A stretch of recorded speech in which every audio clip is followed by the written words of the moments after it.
Hello everyone and welcome to the Open Pakistan webinar series. The Open Pakistan webinar series is an initiative of Open Program for Pakistan. These programs are offered by Regional English Language Office at the US Embassy Islamabad for the English language teachers and learners all across Pakistan. These programs include open global online courses, massive open online courses, webinar series, and then engaging our alumni into different productive activities. In Pakistan, it is implemented by Evolution. If you wish to stay updated about Relo Pakistan and its opportunities, you can visit www.facebook.com/Relo Pakistan. You can also subscribe to Relo Pakistan YouTube channel. If you wish to stay updated about Open Program for Pakistan, you can visit www.evolution.com.pk/open programs. Under the series of 5, we are broadcasting our webinar 5.9 and the topic for our webinar is ESL Teaching and Learning, Today's Need. Can you live without English today? The presenter for our today's topic is Sania Athar. Sania Athar hails from Khyber Pakhtunkhwa. She is an Open Pakistan alumna who has attended several open programs which include GOC, AE Live Series, MOOCs, Open Webinar, and Open Pakistan Mentorship Program. She learned a lot from ESL methodology course offered by University of Maryland. Sania has done MPhil in English Linguistics from National University of Modern Languages and is currently teaching at NAMAL as an English lecturer. Not only having a strong hand on research methodology, communication skills, study skills, critical discourse analysis, and linguistics, but in fact, side by side, she indulged her students in extracurriculum roles. Today's webinar will enable the participants to achieve functional proficiency in basic language skills in order to communicate with speaker of English language, to recognize cultural specific perspective and value embedded in language behavior, to decode, analyze, and interpret authentic text of different genres, to develop students' intellectual, personal, and professional abilities through the use of English language, to acquire the linguistic competence required in different professions, to develop positive attitudes toward English, and last but not the least, to develop the linguistic competence that will enable them to be aware of the cultural, economical, and social issues of their society in order to contribute in giving solution through English language. So without any delay, I would like to welcome Sania to present a webinar. It's all over to you, Sania. Good evening and Assalamu alaikum. So today's webinar is based on English as second language teaching and learning, today's need. Can you live without English today?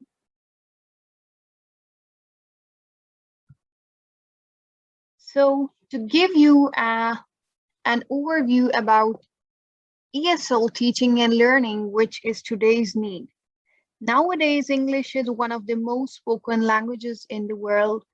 Increasingly, people are getting in learning of English since it is really important to both the personal and professional level.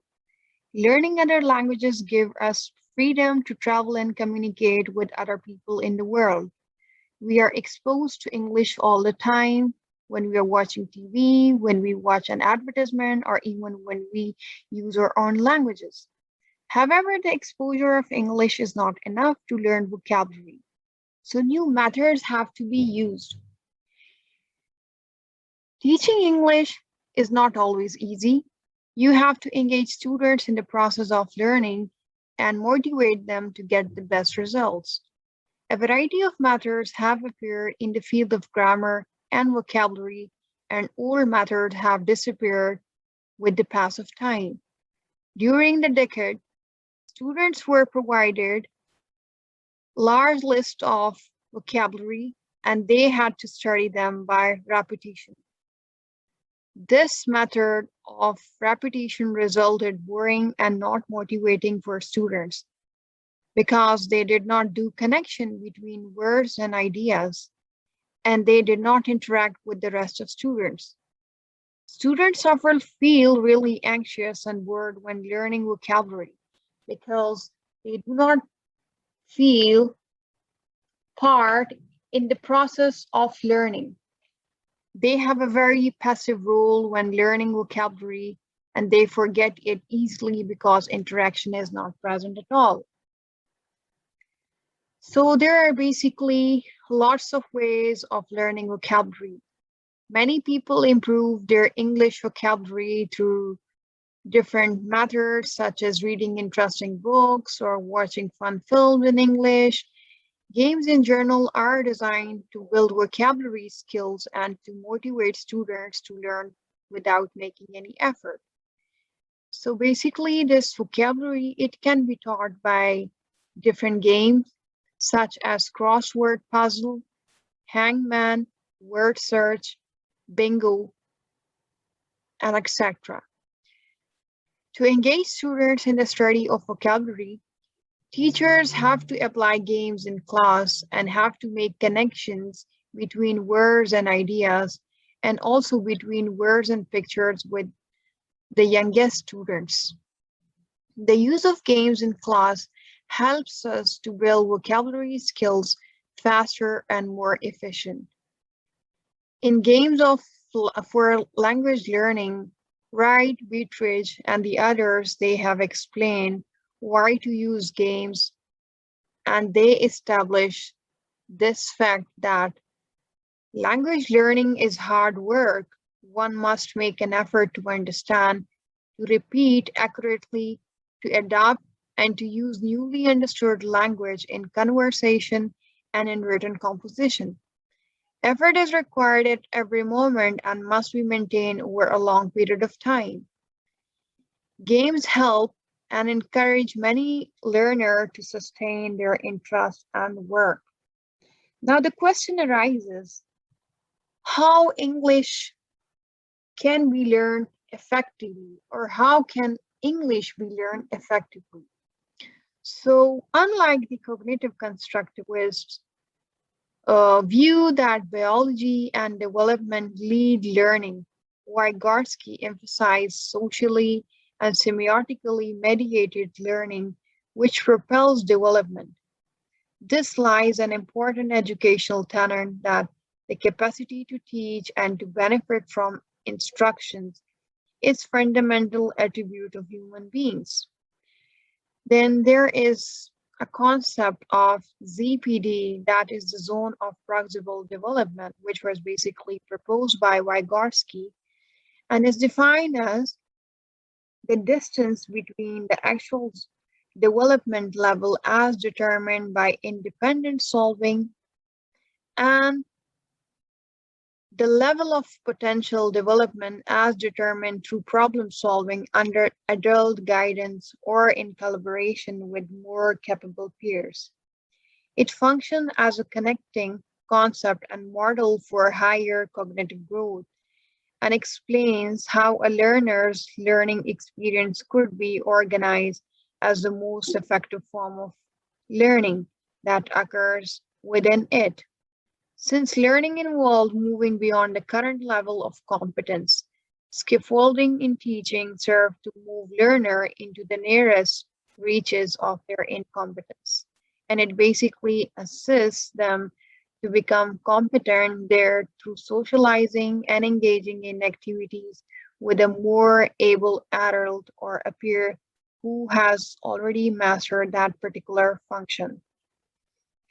Now, to know more about this language learning, we have to come through the question that what does the theorist say about learning English in a natural environment?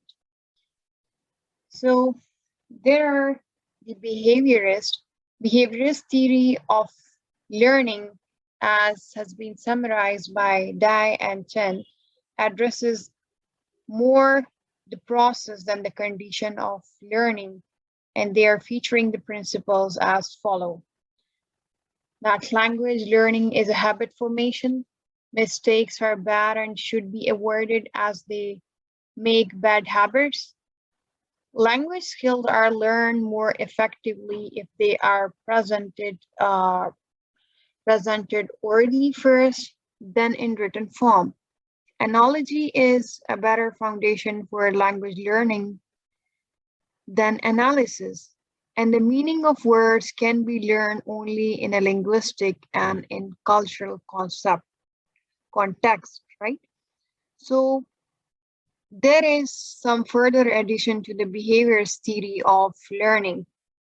Additionally, these behaviorists resort to observable and testable behaviors such as quizzes and examination to measure the degree of learning and to evaluate the efficiency of positive reinforcement in verbal phrase, good grades, and praise to the students.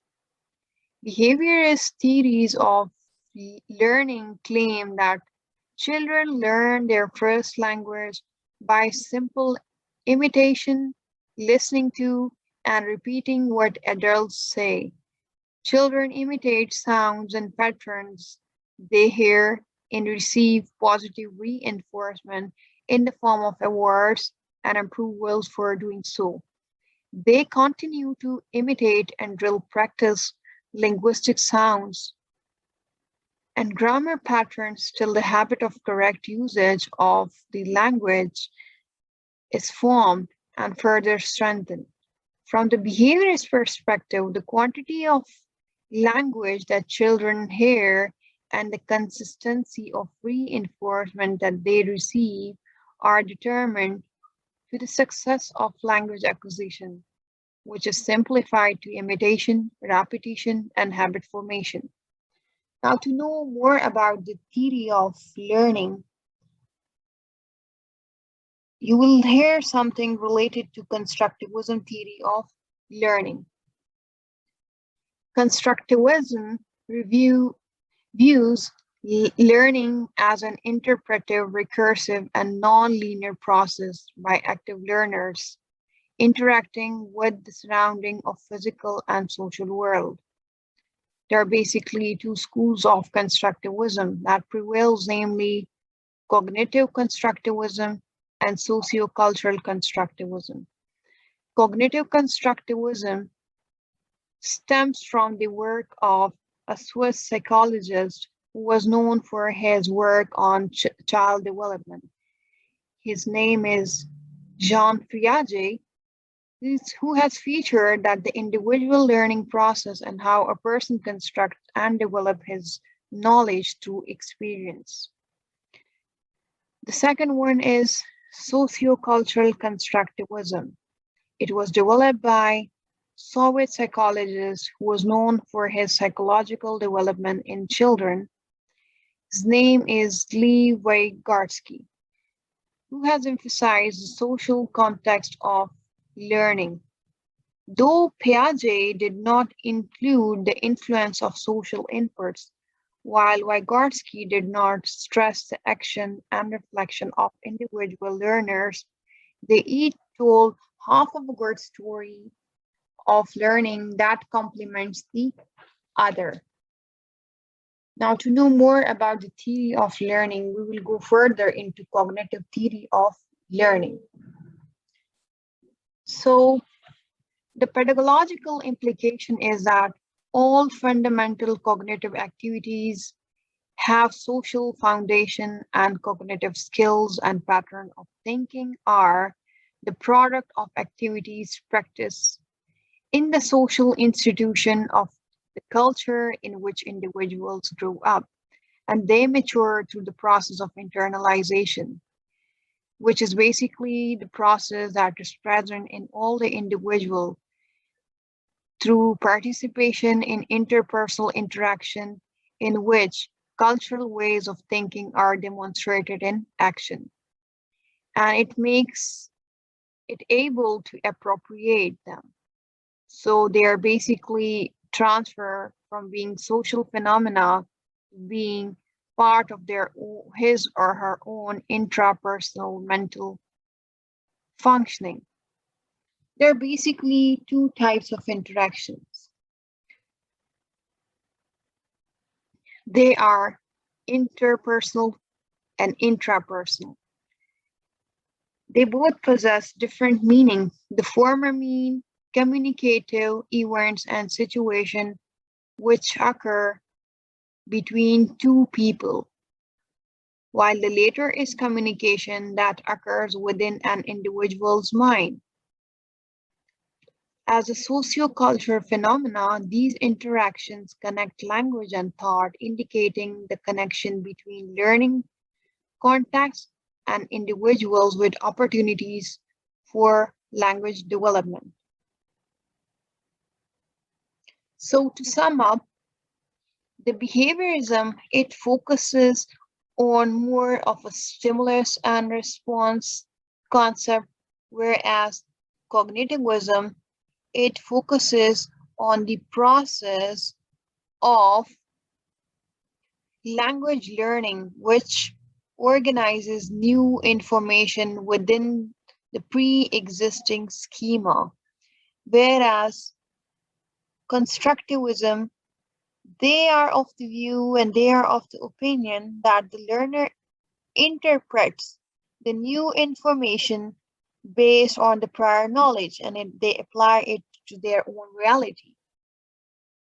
So new behaviors or changes in behavior are required through association between the stimulus and a certain response, which is a concept based on the behaviorism, that these are the behaviorists who are of this view that learning is a process of reacting to a certain stimuli.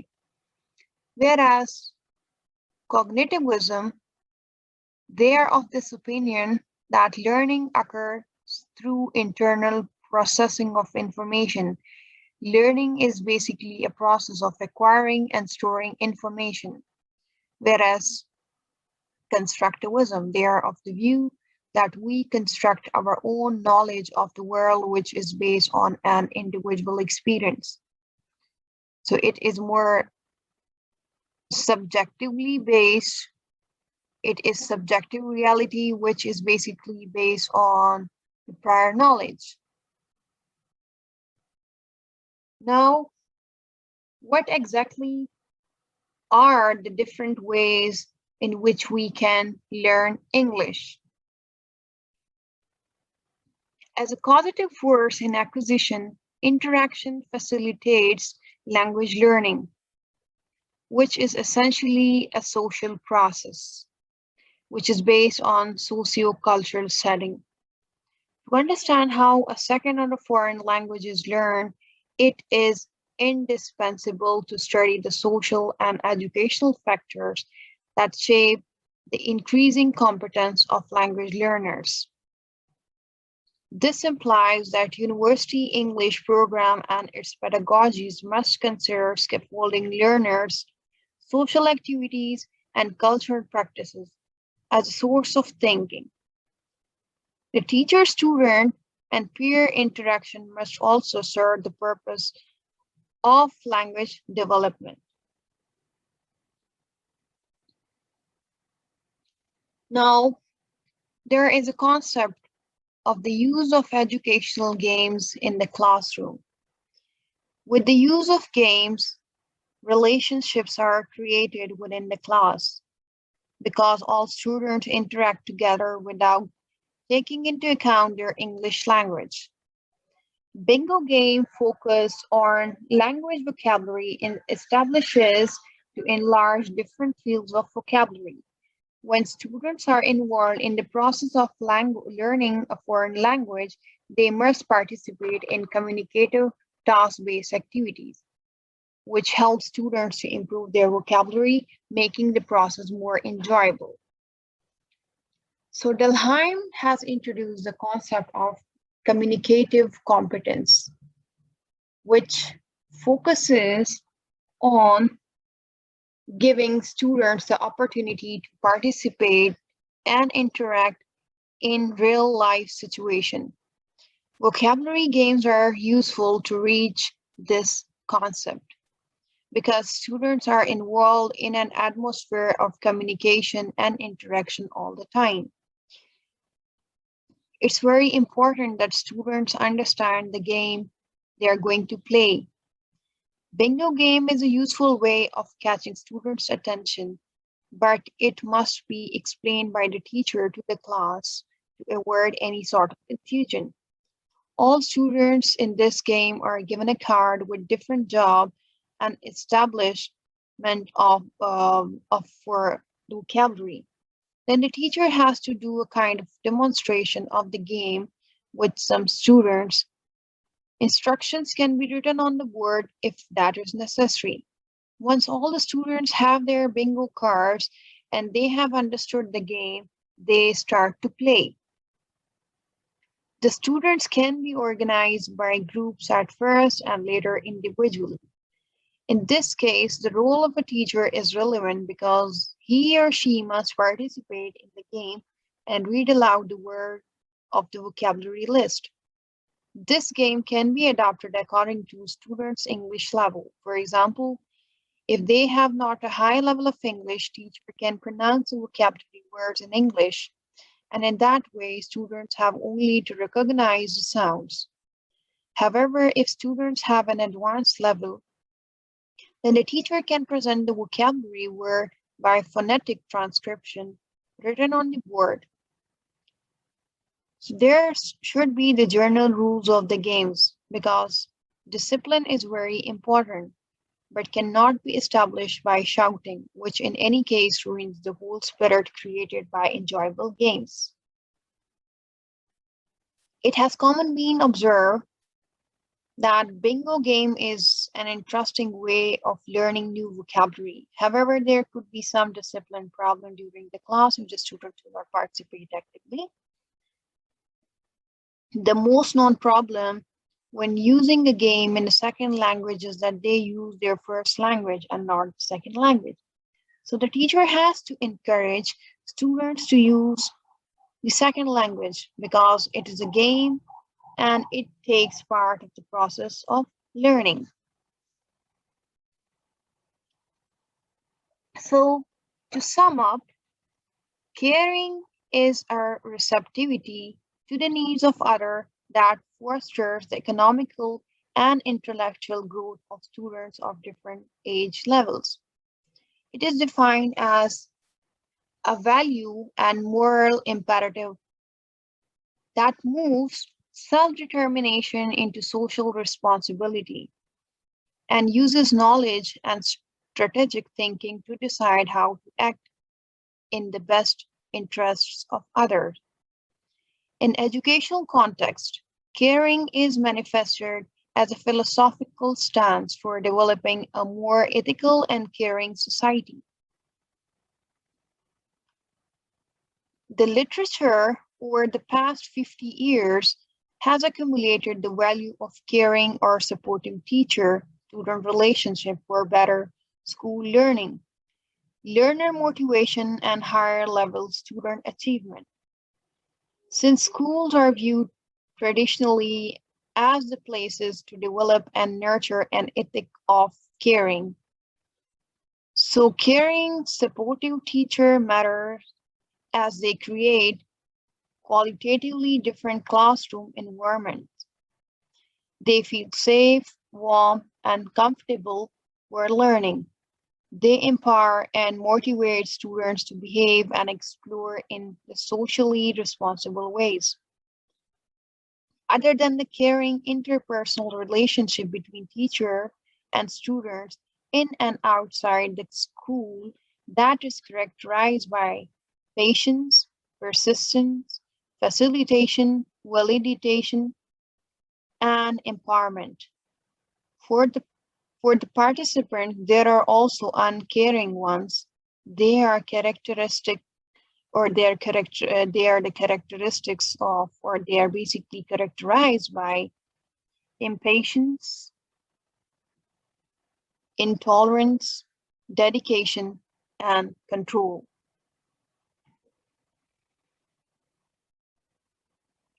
So, to battle in today's world, it is very important to reach a good level of English.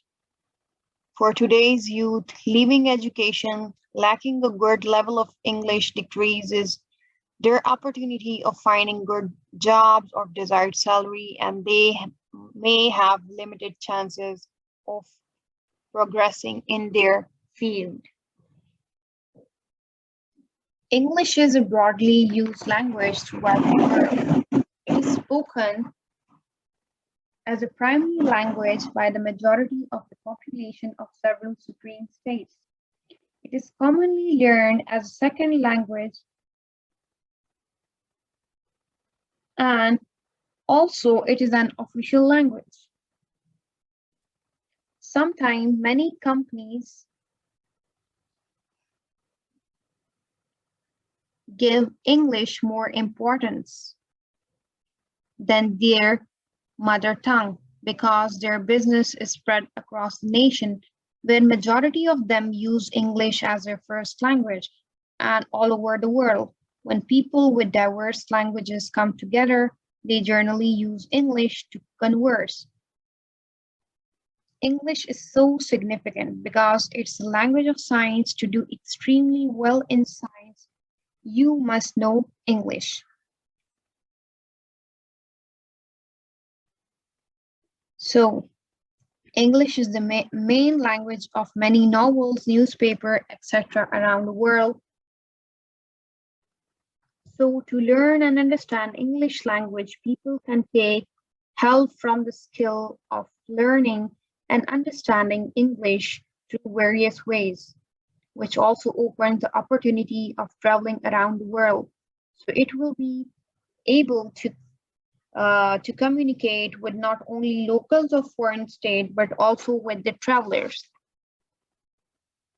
In the West, many popular music is in English, so any music lover has to learn and understand English to enjoy music. So the significance of English cannot be denied since English is the most common language to communicate throughout the world.